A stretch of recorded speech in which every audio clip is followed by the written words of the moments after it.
Hi എല്ലാവർക്കും സ്വാഗതം.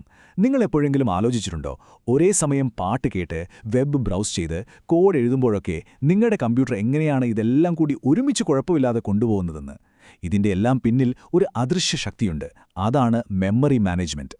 അപ്പോൾ നമുക്ക് ഇതിൻ്റെ പിന്നിലെ രഹസ്യം എന്താണെന്ന് നോക്കാം. ഇതാണ് നമ്മളിന്ന് ഉത്തരം തേടാൻ പോകുന്ന ആ വലിയ ചോദ്യം. എങ്ങനെയാണ് ഒരു പ്രോഗ്രാം മറ്റൊന്നിന്റെ മെമ്മറിയിൽ കയറി പ്രശ്നമുണ്ടാക്കാതെ എല്ലാം സമാധാനപരമായി ഒരുമിച്ച് പ്രവർത്തിക്കുന്നത്? ഇതിനു പിന്നിലെ മാന്ത്രികൻ നമ്മുടെ ഓപ്പറേറ്റിംഗ് സിസ്റ്റമാണ്. ആ മായാജാലം എന്താണെന്ന് നമുക്ക് വിശദമായിട്ട് തന്നെ നോക്കാം. അപ്പോൾ നമ്മളൊരു കഥ പോലെയാണ് മുന്നോട്ടു പോകുന്നത്.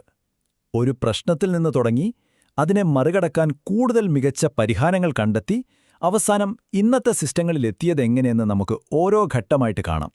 ശരി, അപ്പോൾ ഇതാണ് നമ്മുടെ അടിസ്ഥാനപരമായ വെല്ലുവിളി. നമ്മുടെ കമ്പ്യൂട്ടറിൽ ഒരൊറ്റ ഫിസിക്കൽ മെമ്മറി ഉള്ളൂ, അതായത് റാം. പക്ഷേ ഒരേ സമയം പ്രവർത്തിക്കുന്ന ഓരോ പ്രോഗ്രാമിനും തോന്നണം ഈ റാം മുഴുവൻ എനിക്ക് സ്വന്തമാണെന്ന്. ഓരോരുത്തർക്കും അവരവരുടെ ഒരു പ്രൈവറ്റ് സ്പേസ് എങ്ങനെ ഉണ്ടാക്കി കൊടുക്കും? ഇവിടെയാണ് അഡ്രസ് സ്പേസ് എന്ന സൂപ്പർ ആശയം വരുന്നത്. ഓരോ പ്രോഗ്രാമും വിചാരിക്കുന്നത് മെമ്മറി മുഴുവൻ അതിന് തനിച്ചുപയോഗിക്കാനുണ്ടെന്നാണ്. ഓപ്പറേറ്റിംഗ് സിസ്റ്റം കൊടുക്കുന്ന ഈയൊരു മിഥ്യാബോധമാണ് പ്രോഗ്രാമുകളെ തമ്മിൽ തല്ലുകൂടാതെ സംരക്ഷിക്കുന്നത്. ഈ പിസ്സ ഉദാഹരണം പോലെ തന്നെ എല്ലാവരും പങ്കുവയ്ക്കുന്നത് ഒരേ റാം ആണെങ്കിലും ഓരോ പ്രോഗ്രാമിനും അതിൻ്റെ കഷ്ണം സേഫ് ആയിരിക്കും. അപ്പോൾ ഈ അഡ്രസ് സ്പേസ് എന്ന മായാജാലം എങ്ങനെയാണ് ഉണ്ടാക്കിയെടുക്കുന്നത്? അതിനുവേണ്ടി വന്ന ആദ്യത്തെ വളരെ സിമ്പിളായൊരു പരിഹാരമായിരുന്നു ബേസും ബൗണ്ട്സും. അതെങ്ങനെയാണ് പ്രവർത്തിക്കുന്നതെന്ന് നോക്കാം. സംഭവം വളരെ ലളിതമാണ്. ഒരു പ്രോഗ്രാം മെമ്മറിയിൽ ഒരിടം ചോദിക്കുമ്പോൾ അത് കൊടുക്കുന്നത് ഒരു വെർച്വൽ അഡ്രസ്സാണ്. CPU അല്ലെങ്കിൽ ഹാർഡ്വെയർ ഓപ്പറേറ്റിംഗ് സിസ്റ്റം പറഞ്ഞുകൊടുത്ത ഒരു ബേസ് നമ്പർ ആ അഡ്രസ്സിനോട് കൂട്ടും. അപ്പോൾ നമുക്ക് റാമിലെ യഥാർത്ഥ ഫിസിക്കൽ അഡ്രസ്സ് കിട്ടും. ഇതെല്ലാം നടക്കുന്നത് കണ്ണിമ ചുമ്മുന്ന വേഗത്തിലാണ് ഓരോ മെമ്മറി ആക്സസിലും. അപ്പോൾ ശരിക്കും ഇവിടെ എന്താ സംഭവിക്കുന്നത്? പ്രോഗ്രാം കാണുന്ന അഡ്രസ്സല്ല യഥാർത്ഥത്തിൽ മെമ്മറിയിലുള്ളത്. പ്രോഗ്രാം വിചാരിക്കും ഞാൻ 128 എന്ന ലൊക്കേഷനിലാണ് ഡാറ്റ വയ്ക്കുന്നതെന്ന്. പക്ഷേ ഹാർഡ്വെയർ അതിനെ 32896 പോലുള്ള ഒരു യഥാർത്ഥ ഫിസിക്കൽ ലൊക്കേഷനിലേക്ക് മാറ്റുന്നുണ്ടാവും. ഈയൊരു ട്രാൻസ്ലേഷനാണ് വെർച്വൽ മെമ്മറിയുടെ എല്ലാം അടിസ്ഥാനം. പക്ഷേ ഏതൊരു ലളിതമായ ഐഡിയയ്ക്കും അതിൻ്റേതായ പ്രശ്നങ്ങളുണ്ടാകുമല്ലോ. ഇവിടെയും അതുതന്നെ സംഭവിച്ചു.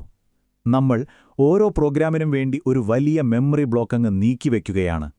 ആ പ്രോഗ്രാമിന് അത്രയും സ്ഥലം വേണ്ടി വന്നില്ലെങ്കിൽ ആ ബ്ലോക്കിനകത്തുള്ള ബാക്കി സ്ഥലം വെറുതെ പാഴായിപ്പോക്കും. ഇതിനെയാണ് ഇന്റേണൽ ഫ്രാഗ്മെന്റേഷൻ എന്ന് പറയുന്നത്.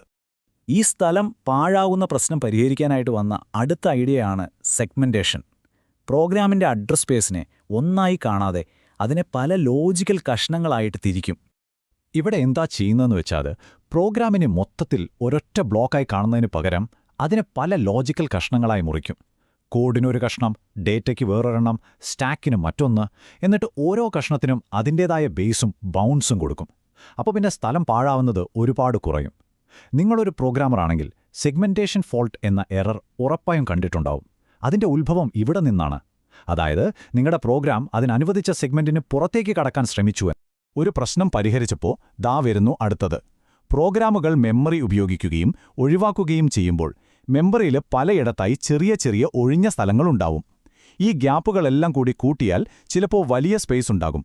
പക്ഷേ ഒരു പുതിയ പ്രോഗ്രാമിനെ കയറിയിരിക്കാൻ പാകത്തിന് ഒറ്റ ബ്ലോക്കായിട്ട് സ്ഥലം കാണില്ല.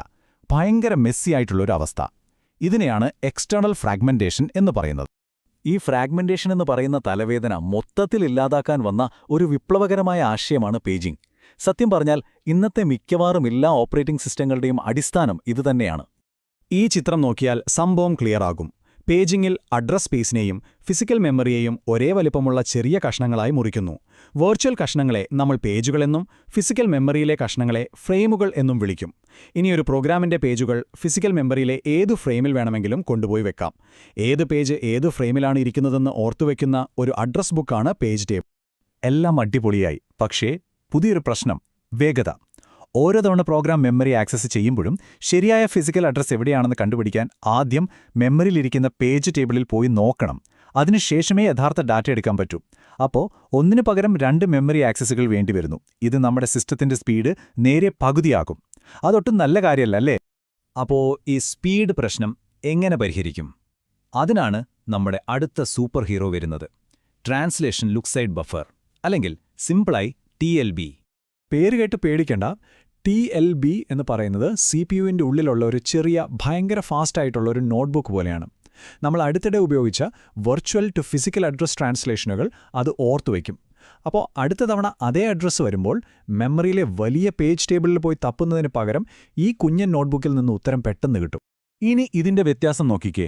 TLB ഇല്ലെങ്കിൽ ഓരോ തവണയും 2 മെമ്മറി ആക്സസ് വേണം.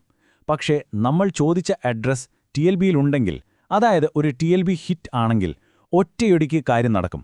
ഒരൊറ്റ മെമ്മറി ആക്സസ് മതി. മിക്കവാറും സമയങ്ങളിലും നമുക്ക് TLB ഹിറ്റ് കിട്ടുന്നതുകൊണ്ട് പേജിങ്ങിന്റെ വേഗത കുറവ് എന്ന പ്രശ്നം നമ്മൾ മിക്കവാറും പരിഹരിച്ചു. ഇതുവരെ നമ്മൾ കണ്ടതൊക്കെ കൊള്ളാം. പക്ഷേ ഇനി പറയാൻ പോകുന്നതാണ് ഏറ്റവും വലിയ മായാജാലം. നിങ്ങളുടെ കമ്പ്യൂട്ടറിലെ 8 GB റാം മാത്രമേ ഉള്ളൂ എന്ന് വെക്കുക. പക്ഷേ 16 GB റാം വേണ്ട ഒരു ഗെയിം എങ്ങനെയാണ് നിങ്ങൾക്ക് കളിക്കാൻ പറ്റുന്നത്? അതിന്റെ ഉത്തരമാണ് സ്വാപ്പ് സ്പേസ്. നമ്മുടെ ഓപ്പറേറ്റിംഗ് സിസ്റ്റം ഒരു സൂത്രം ചെയ്യും. ഹാർഡ് ഡിസ്കിലെ കുറച്ച് സ്ഥലം ഒരു എമർജൻസി റാം ആയിട്ട് അങ്ങ് മാറ്റിവെക്കും. റാമിൽ സ്ഥലം തികയാതെ വരുമ്പോൾ തൽക്കാലം ഉപയോഗിക്കാത്ത പേജുകളെ ഈ സ്വാപ്പ് സ്പേസിലേക്ക് താൽക്കാലികമായി മാറ്റിവെക്കും. ഈ പ്രോസസ്സ് ഗംഭീരമാണ്. ഒരു പ്രോഗ്രാമിന് വേണ്ട ഒരു പേജ് റാമിലില്ല, പകരം ഡിസ്കിലാണെന്ന് വെക്കുക. അപ്പോൾ എന്ത് സംഭവിക്കും? ഒരു പേജ് ഫോൾട്ട് ഉണ്ടാകും. ഇത് ഒരു തരം അലാറം പോലെയാണ്. ഹാർഡ്വെയർ ഉടനെ OSനെ വിളിച്ചുണർത്തും.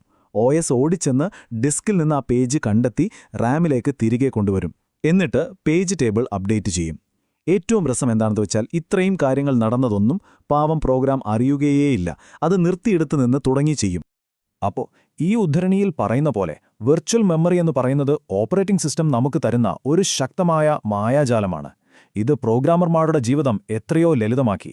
നിങ്ങൾക്ക് നന്ദിയുണ്ട് ഓപ്പറേറ്റിംഗ് സിസ്റ്റം. അങ്ങനെ ഒരു ലളിതമായ ബേസ് ബൗൺസ് ഐഡിയയിൽ നിന്ന് തുടങ്ങി സെഗ്മെന്റേഷൻ വഴി ഇന്ന് നമ്മൾ ഉപയോഗിക്കുന്ന സങ്കീർണമായ പേജിംഗ്, സ്വാപ്പിംഗ് വരെ നമ്മളെത്തി.